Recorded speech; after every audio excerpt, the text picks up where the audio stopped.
স্বৈরাচারের পতন ও গণতন্ত্রের পথে যাত্রা উপলক্ষে শহীদ পরিবার ও ক্ষতিগ্রস্তদের সহযোগিতা ও গণসমাবেশ করে কিশোরগঞ্জ জেলা বিএনপি।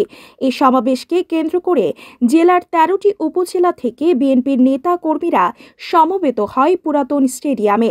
জেলা যুবদলের পল্লী উন্নয়ন ও সমবায় সম্পাদক আরিফুল ইসলাম সুজনের নেতৃত্বে একটি বিশাল মিছিল এ সমাবেশ স্থলে উপস্থিত হয়।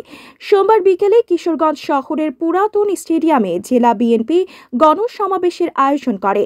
স্টেডিয়াম পরিণত হয় জনসমুদ্রে। গণসমাবেশে প্রধান অতিথি হিসেবে উপস্থিত ছিলেন বিএনপির ভারপ্রাপ্ত চেয়ারম্যান তারেক রহমান। প্রধান অতিথি তার বক্তব্যে বলেন, বিএনপি দেশের ক্ষমতায় আসলে ফ্যামিলি কার্ডের ব্যবস্থা করব, এতে দেশের মানুষের উপকার হবে।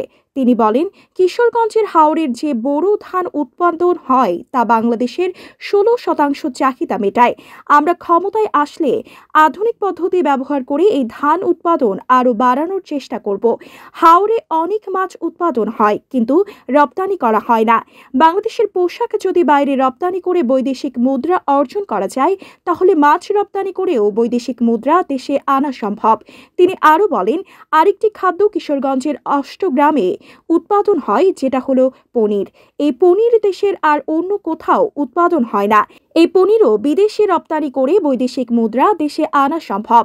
তারেক রহমান তার বক্তব্যে বলেন, দেশের অন্তর্বর্তীকালীন সরকারকে সহায়তা করতে হবে, যাতে তারা দ্রুত সংস্কার করে একটি অবাধ ও নিরপেক্ষ নির্বাচন দিতে পারে। সেই বিষয়ে বিএনপি নেতা কর্মীদেরকে অন্তর্বর্তীকালীন সরকারকে সহায়তা করার আহ্বান জানান তিনি।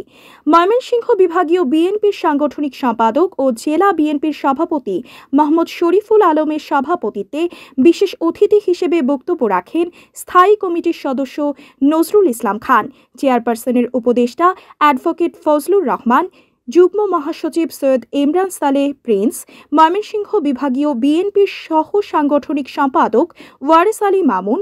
সমাবেশে বৈষম্য বিরোধী ছাত্র আন্দোলন সহ গত 16 বছরে নিহত 17 জন শহীদ পরিবার ও 16 জন আহত লোকজনের পরিবারকে আর্থিক সহায়তা প্রদান করা হয়। রিপোর্ট করেছেন সালিক হোসেন রনি।